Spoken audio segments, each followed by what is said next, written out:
thank you both for joining me. I'm so appreciative that you're here to talk about hypnosis, to demystify it and empower people to use it in their own lives. And since both of you have taken the training with me, I wanted to get some feedback. But first, just talk to me about what you thought on hypnosis before you ever got into it. Let's go, Taylor, we'll start with you. I thought it was just like this thing I had seen at the Renaissance Festival where people were called on stage and, they would do funny or crazy things, and me and my family would go once a year. And that was really the only time I had experience with it. So was it just in meeting me that you thought, wow, I'm going to really give this thing considerations? Yeah. I mean, I had done a lot of work with the subconscious mind. So once you had kind of explained what it was, it made sense. It just wasn't something growing up that was really normalized in my family or, where I live. I never heard of anyone doing that. Yeah, I think for sure you'd said I was the first hypnotist you'd met, and then our values were so aligned. Did it sway you, or were you just looking for more tools? I know you work with people. It swayed me for some of my own inner healing, and then definitely something else I felt like I could add into my career because I do a lot of meditation. So I felt like it was kind of another way to reach people through, using the mind. Mm-hmm. And Anna, what about you? What was your first perceptions on hypnosis? So it did change over the years. When I was really young, I'd see the stage hypnosis on television being performed. And so I thought it was just something for entertainment value. But in my early 20s, I had an experience with hypnosis and I didn't, I think I only had the one session and I wasn't sure what to make of it, but I understood the principles behind it. And it wasn't really until I wanted just, I guess, very similar to Taylor, wanted to find a tool that would help me with my own journey of healing and growing, that I came across hypnosis and gave it another shot. And so I actually started off with some sleep hypnosis recordings and things like that. And then obviously, I met you. We've done some private one-on-one sessions together, and, the transformation and the results are incredible. So that completely shifted my perception of the power of hypnosis and what it was for. Right. Well, I mean, yeah, you reached out to me for training initially because you were already doing mindset work in LP, for your own journey. And then after our private sessions, and you were, do you remember that sort of, it was like a subtle shift that started happening and you were like, wow, I really just didn't know that this could work. Yeah, absolutely. I remember it very much. It was very subtle. And in that subtlety, there was just so much power. And I could see evidence of that showing up through time as, the months went on. Mm-hmm. Yeah. And I mean, now it's a tool that you are using in your own subconscious. And I know, Anna, you're already working with some other people, as part of your training to go through and get some practice. Mm-hmm. Yep. How was it with those first few clients? Did you feel confident, or were you still sort of waiting to get it? I think I was probably a little unsure of myself at the very, very beginning. I wasn't sure that it was something that everybody could do. Maybe you just had some magic that I didn't, or so I was a little unsure of myself at the very beginning. But, after practicing and getting feedback from people, you're like, oh, okay, because anybody can do this, and it works on anybody. So it's not some mystical thing. It's, science-based. There's evidence based, and it was a very incredibly helpful tool. I love the feedback that I got from people, and definitely something I'll continue to be using. Absolutely. Well, yeah, we're just getting started. Yeah, it's so definitely funny that the both of you, only knew about hypnosis in the stage arena, the performance, right? The mystics, probably the power of Placebo, only a few people can be hypnotized, right? It's not for everybody. You had no idea it would be a profession. Yeah. I certainly was not, I joke with clients. I'm like, I wasn't raised by hypnotist. I'm not like taking on the family business. I'm probably just, like a lot of people out there, just curious and wanting to take, my personal responsibility and self-actualize and be my best version. And that never stops. And so to me, hypnosis was just a really interesting tool when I started to read about it. And I thought, no way, if this really worked, everybody would be talking about it. Everybody would be doing it. There's no negative side effects. Like it would be everywhere. Doctors would just talk about hypnosis like it was a real thing. And 10 years now in the business, I'm still confused on why people aren't talking about it. Because like you said, Anna, the case studies are there. And, Taylor, we've talked about it, right? With some of your patients, it's like the mind is doing everything. Yeah. So I really want people to look past that stage performance and consider that hypnosis is a real thing. Although it's pretty elusive, right? It's not a script. Yeah. Right. Yeah. I think there's just not maybe enough awareness about hypnosis out there yet. And it's still kind of seen as something that's for entertainment value. And, not many people are aware of just how powerful it can be. And even when I, had researched and had some experience with hypnosis, I still wasn't aware of just how much you could use it for, how many different issues you could use it for. So that was really surprising, pleasantly surprising for me. Yeah, absolutely. It's hard to consider, I think, what hypnosis couldn't do.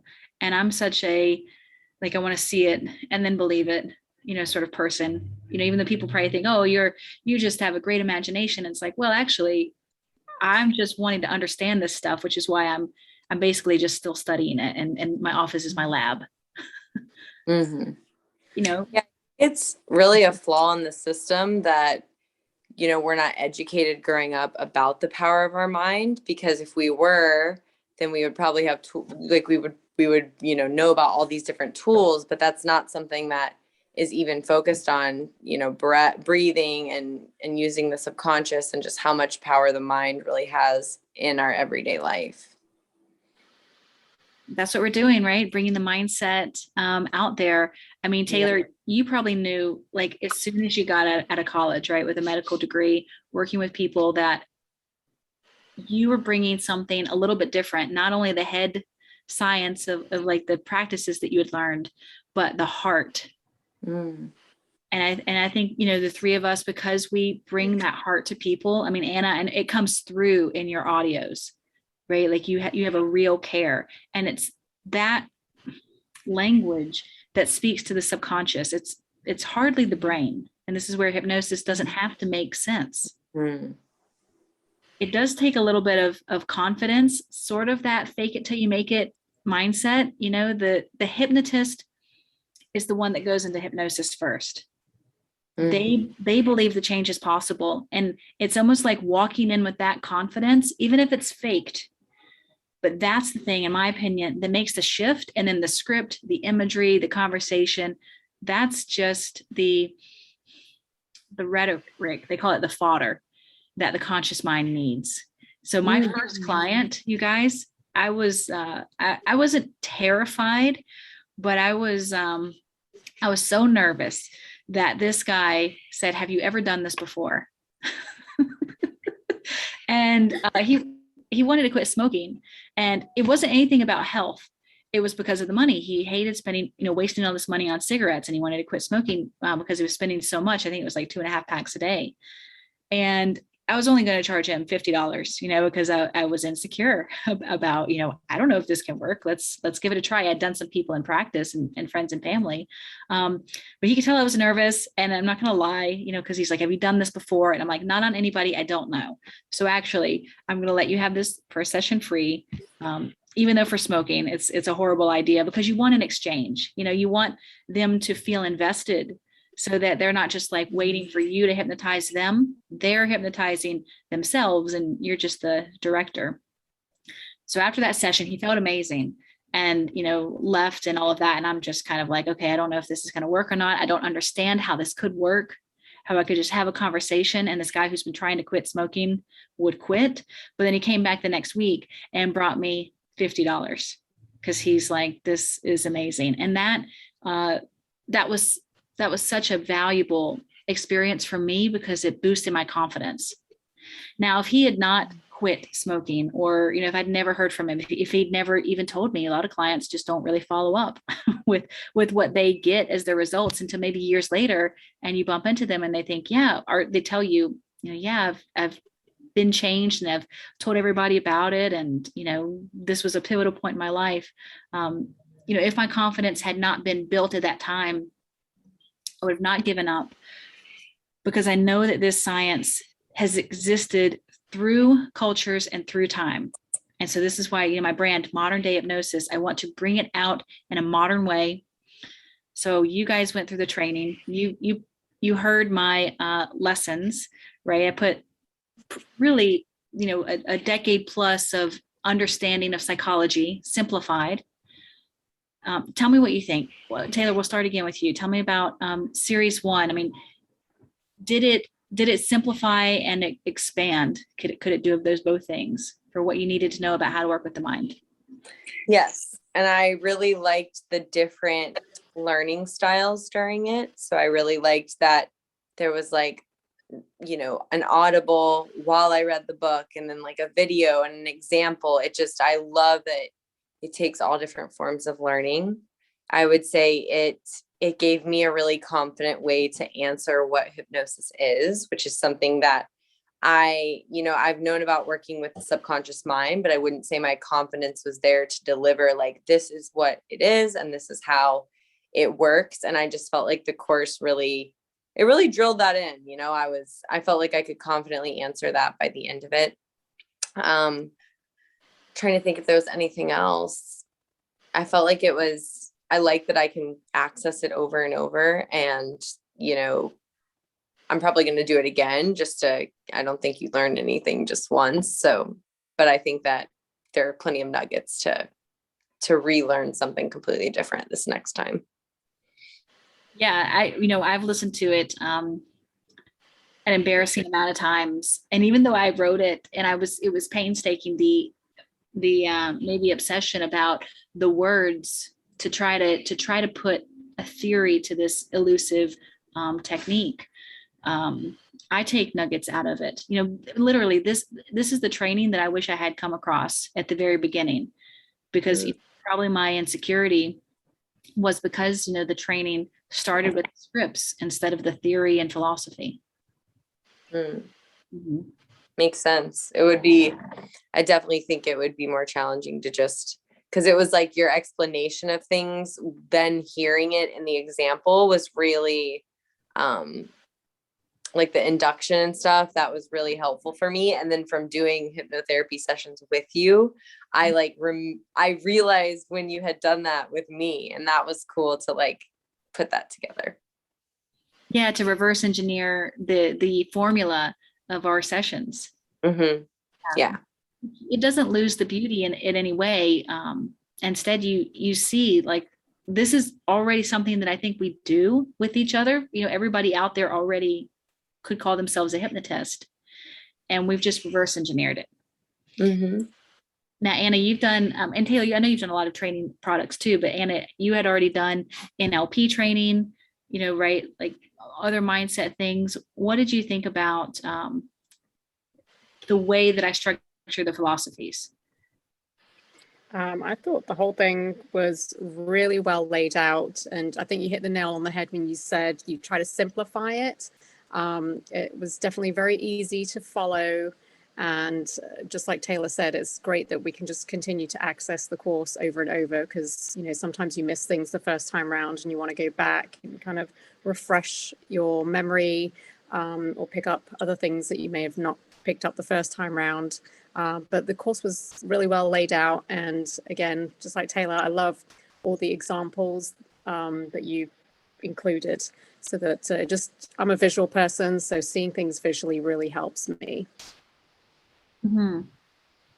Did it feel like it was too much in there? Because I know some of the lessons were really a depth of psychology, because all, psychoanalysis has branched off of hypnosis. I mean, did it seem boring at bits?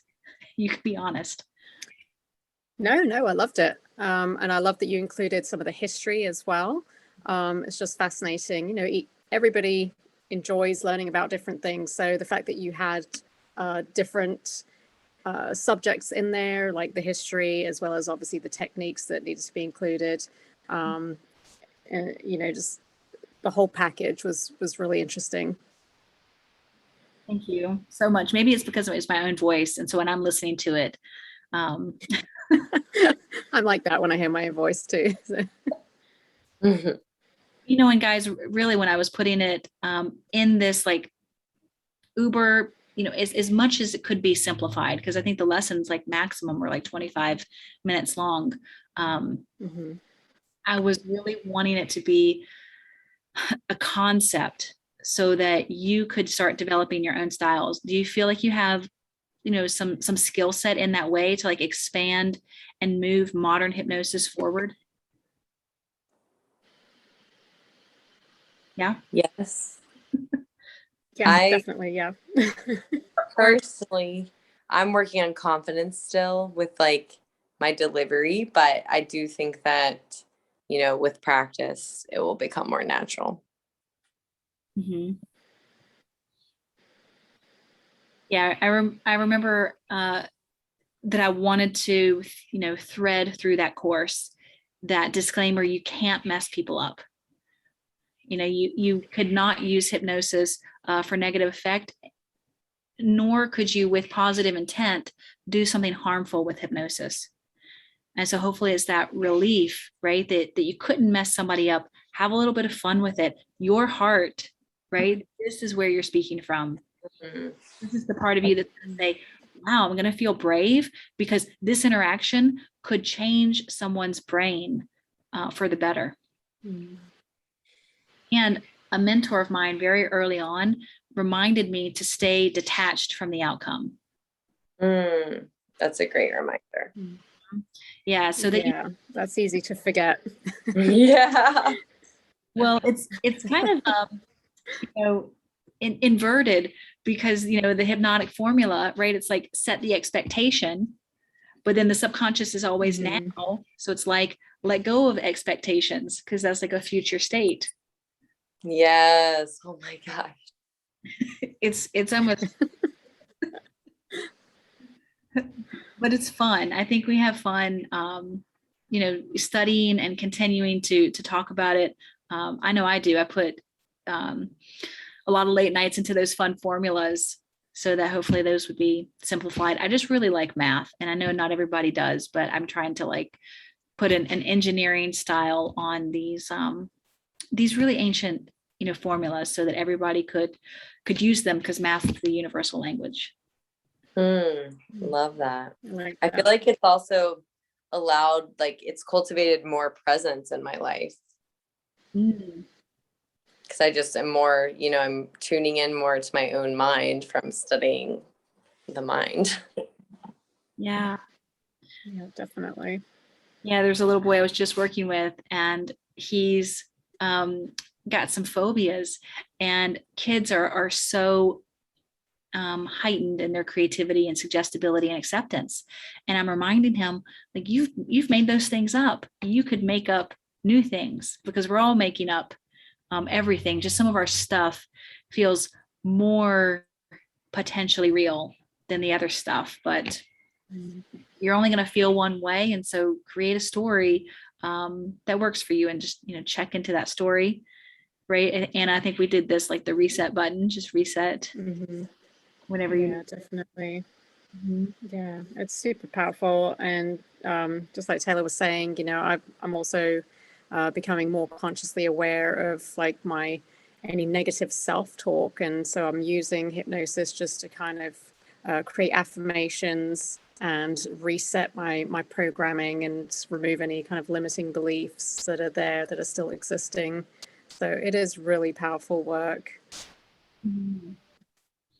It's funny with other therapists, that I'll work with, and they're talking about what is it, like the family, parts therapy. And I feel like when we understand the cores of hypnosis, we start to just understand all the branches of psychology without having studied them. Right? If you're using your imagination, you can make up a different part, like a cheerleader who's telling you, Anna, you're awesome, right? You're always awesome. Nothing you could do is ever going to be bad in any way. You're the best hypnotist. Yeah, it's incredible what you can change, and the energy that you can shift within yourself and how it affects you emotionally and your well-being. Again, it's very transformative, and I'm so glad that I discovered it, and like super grateful to you, of course, for having learned more about it. Thank you, Anna and Taylor. I'm grateful for the both of you for making this video with me to talk on hypnosis and to share your experience and just being the lights that you are out there in the world, and taking hypnosis out in your own form, in my form. We'll collab and make a new form. It doesn't matter to me how we explain it. It's really putting it into action. Yeah. Thank you. All right. Thanks so much. Thanks. Bye. Bye. Thank you. Bye-bye. Bye.